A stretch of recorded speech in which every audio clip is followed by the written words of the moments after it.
Next, we'll be looking at some supernatural words or horror words. The first word is demon. A demon is an evil spirit or supernatural being. So the example sentence here is, they said Brainrot was a demon feeding on human minds. We also have the word beast, which is another noun. All of these words will be nouns.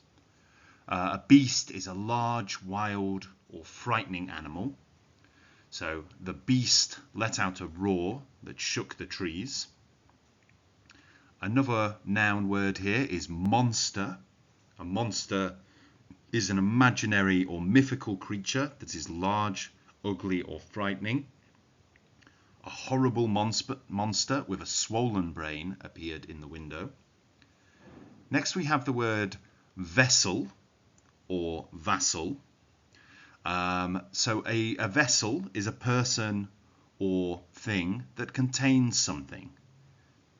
So that could be something as simple as a cup, but in this case, in this context, a vessel is a person who sort of is being used by the monster. A vassal is a very similar word, basically serving a master. So in this context, as you can see from the example sentences, it says the cult members were vassals of the evil spirit, and he became a vessel for Brainrot's power. The next word is manifestation. So a manifestation is the appearance or sign of something, especially an idea or a spirit. So we can see an example sentence here. The foggy shape was a manifestation of the creature's power. So in the story, Brainrot, the creature, manifests in different forms, in the form of a demon or a beast or a monster or some kind of undead zombie thing.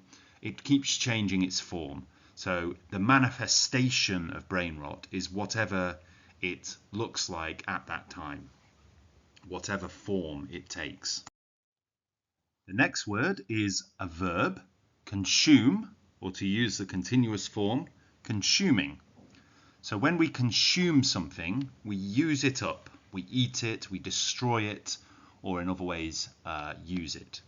So the examples here are, the fire was consuming the house, and he was consumed by fear. The next word is evil. Now, evil can be a noun or an adjective. So to use it as a noun, it's a force of great harm or wickedness, something very, very malevolent and bad. As an adjective, it's used to describe something ethically or morally bad. So the examples there are, the villagers believed the forest was filled with evil, which is the noun form, and he had an evil smile, which is the adjective form. Next we have the word possession, which is a noun, and the verb possess. So as a noun, possession is the state of being owned, controlled. So for example, in this context, possession is being controlled by a spirit, by a demon, by a malevolent force. And in the verb form, it means to take control of something or to own something. Now, outside of the context of the supernatural, possession is just a possession is something you own. And to possess something is just to own something. So there's nothing necessarily evil about this word. But in the terms of a supernatural story, possession refers to being inhabited by a spirit, by a demon. So the examples here are, the demon took possession of his mind, and the ghost possessed the old doll. The next word is sacrifice. So the noun form is sacrifice, the verb form is to sacrifice.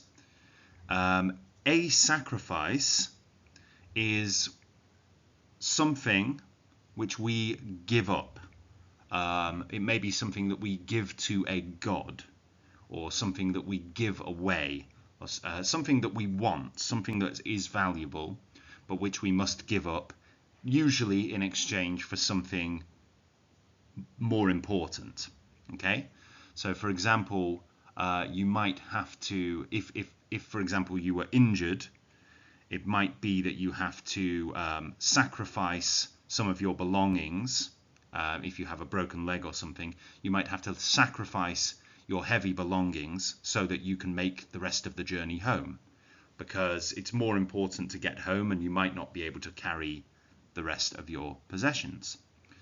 In this context, though, a sacrifice is usually a person who is killed or burned or something like that, or given up to the god or the demon or the monster or whatever it is, in order to please them or placate them.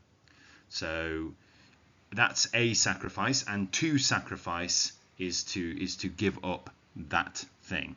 So the example there is, the cult planned to make a human sacrifice, and he sacrificed his freedom to save his friend.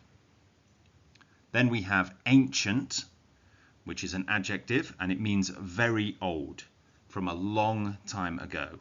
So the example is, an ancient evil was buried beneath the town. Now when we talk about ancient things, we're usually talking about things which are 1,000 or several thousand years old. We're not talking about things that are 50 years old. We're talking about ancient things. So ancient Egyptian pyramids, ancient Roman Colosseum. We're not talking about things from 1900.